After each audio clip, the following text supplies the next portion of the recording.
Hello, this is Amruta Vidwat. Welcome to the session of Pointer to Derived Class. In this session, we are going to see pointer, pointer to object and pointer to derived class. Let's just recap the pointers. As we know, pointers store memory addresses, and due to the use of pointers, execution time is fast as there is direct access to the memory locations, right? So we know the declaration and initialization, how we declare and initialize the pointers. Let's see. Here I have done the initialization and here is the declaration.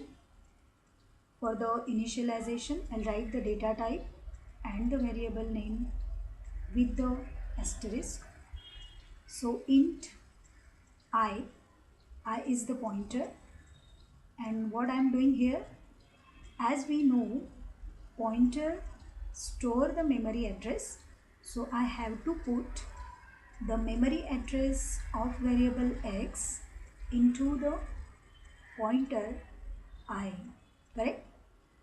So by writing like this, I am storing address of x into the pointer I. Now why we use pointers? We know there are two types of polymorphism. One is compile time polymorphism and another one is runtime polymorphism. So in the runtime polymorphism, allocation of memory is dynamic.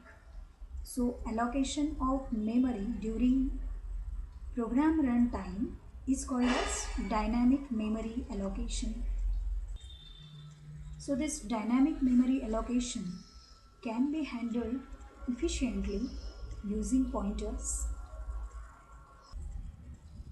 Now we'll see how to use these pointers in our program. Let's see. Pointer to object. We know that pointer stores memory addresses. We generally use the pointer to the variable because variable has the memory address. Likewise, we can use the pointer to point an object because object also have the memory address. So here we have one example to understand the concept where we have used pointer to point an object. So in this program we have created one class. The name of the class is employee. In that we have two member variables, age and salary of the different type. In the public section of the class employee, we have two functions. First is get data and the another one is void.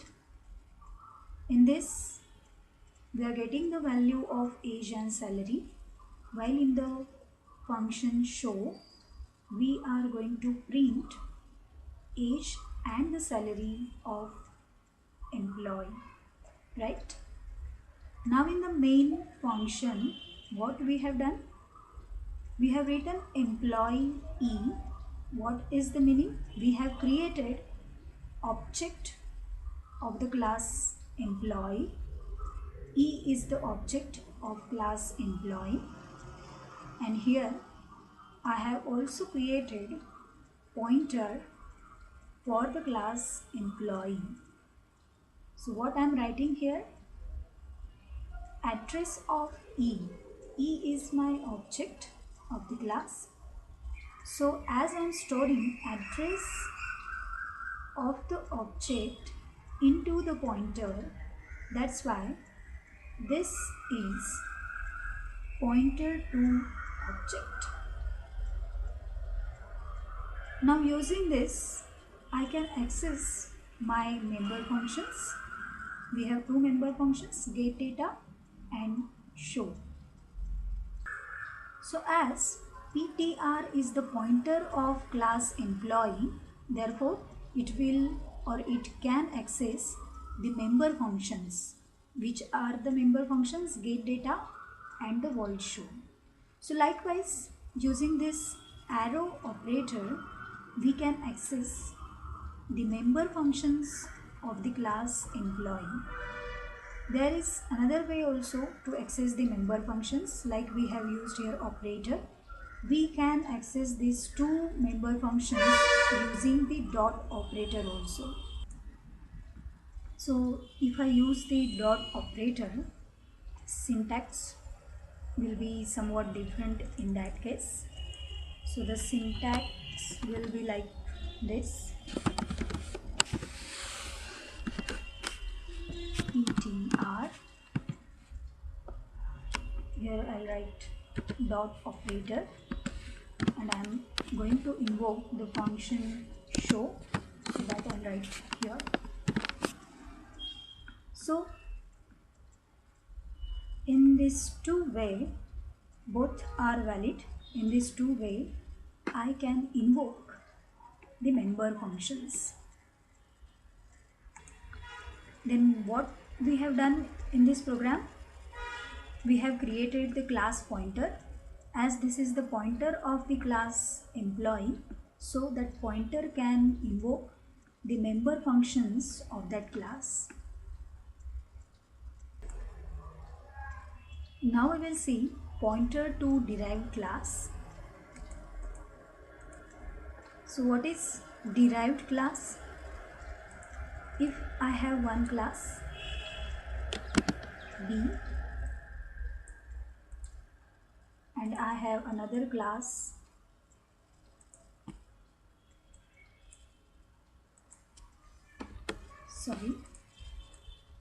if I have class B here and one more class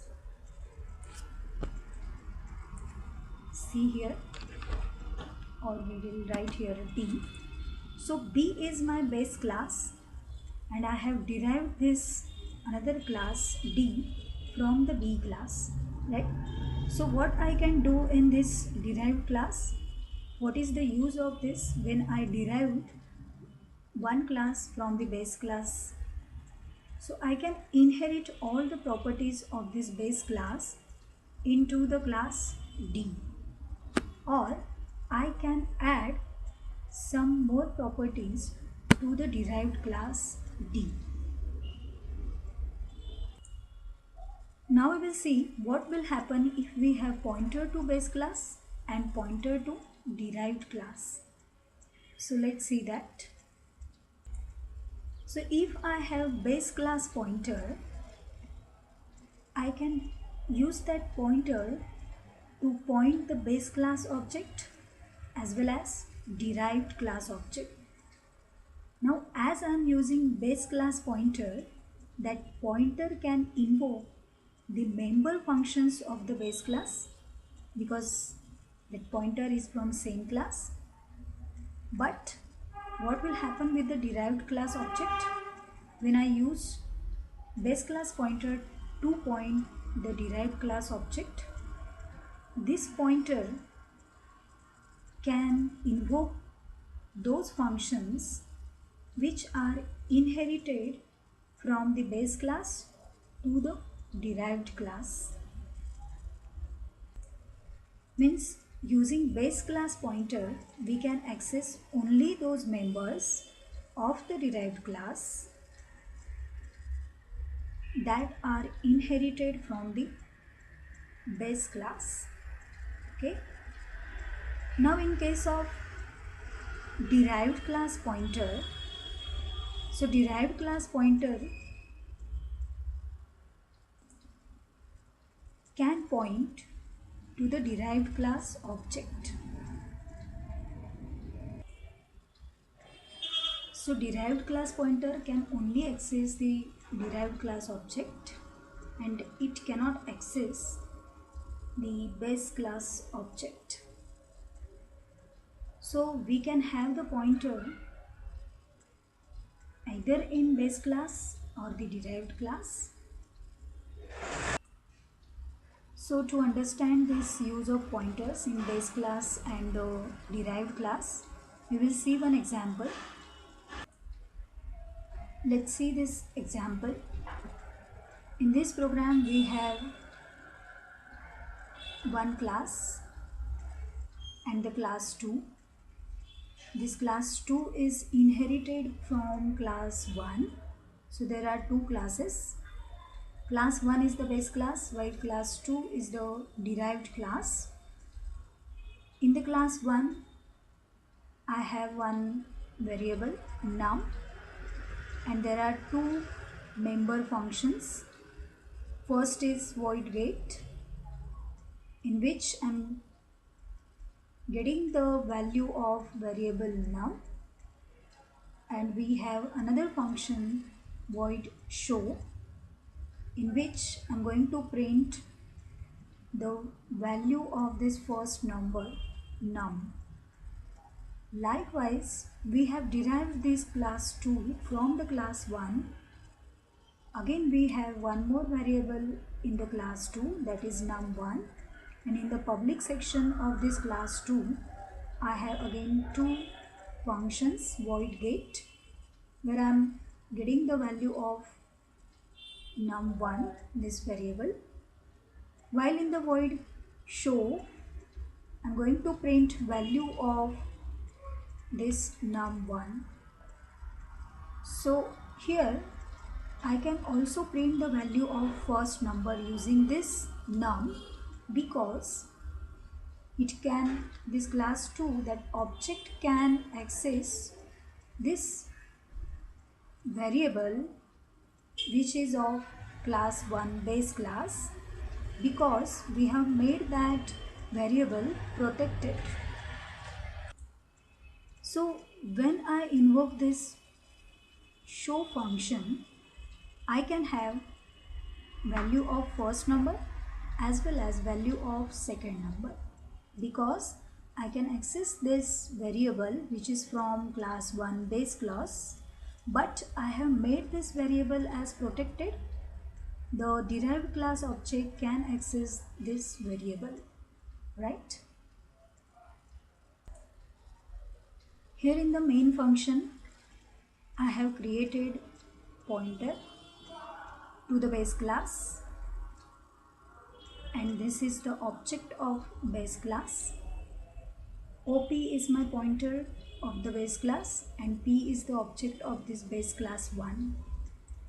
Likewise, I have created object of the base derived class, which is class 2, and also we have declared one pointer. The name of that pointer is TP, which is of the derived class 2. So here we have created objects and pointer to the base class 1 and derived class 2. Now what I am doing here, I am storing the address of this object P, which is the object of base class, in the pointer OP. So OP, this is my pointer to the base class object, correct? So as OP is the pointer to base class object, using this pointer I can invoke the member functions of that class 1.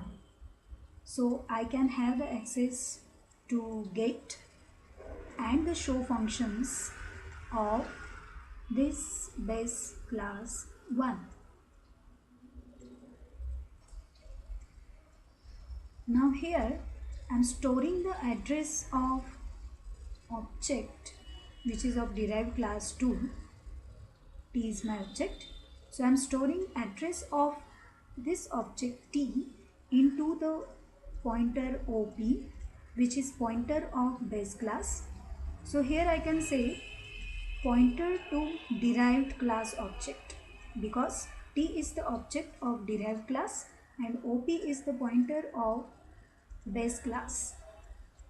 So whenever I invoke the get function using this base class pointer, it will invoke the function which I have defined in the base class, because this pointer cannot invoke the functions of the derived class which are not inherited from the base class. It can invoke only those functions which are inherited from the base class. So after writing this instruction, what output I'll get?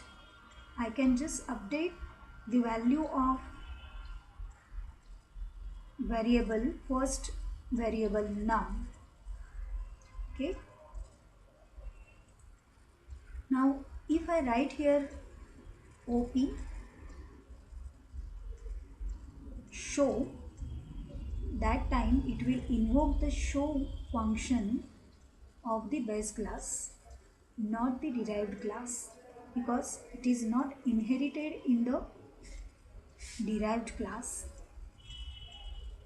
Now here I have created one pointer tp and I am storing the address of this object, derived class object, to the tp. So tp, this pointer, is the pointer to derived class object. Now I can use this pointer to invoke the functions of the derived class. So here I have used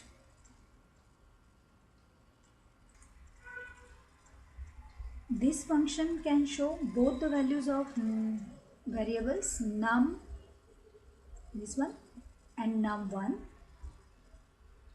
which are the variables of base class and the derived class, because we have written that here in the definition of this show function.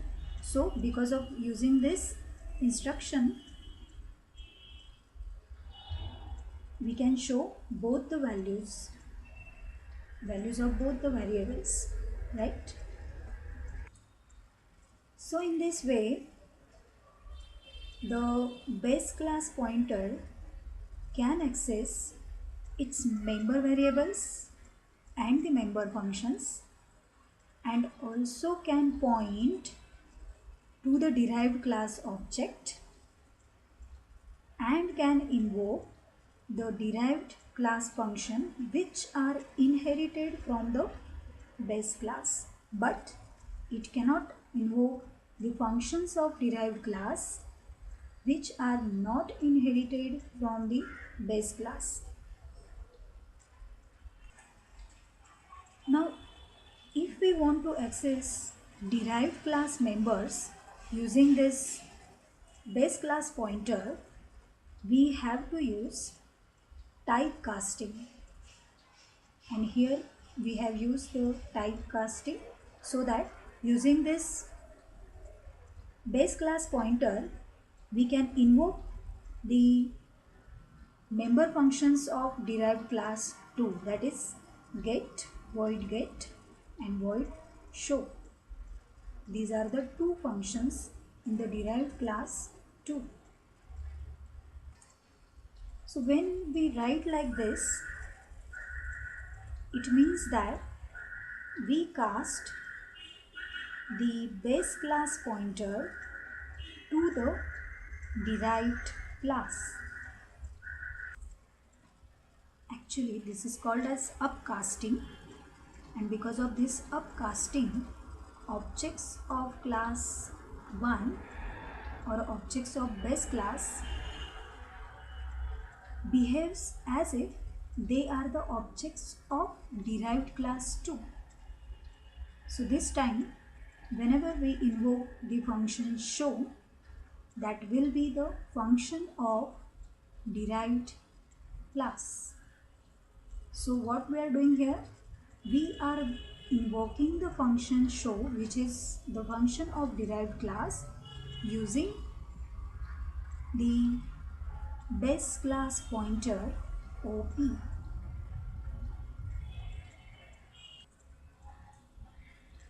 At the end of this session, what we understood?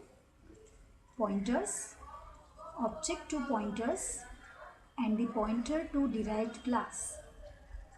Thank you.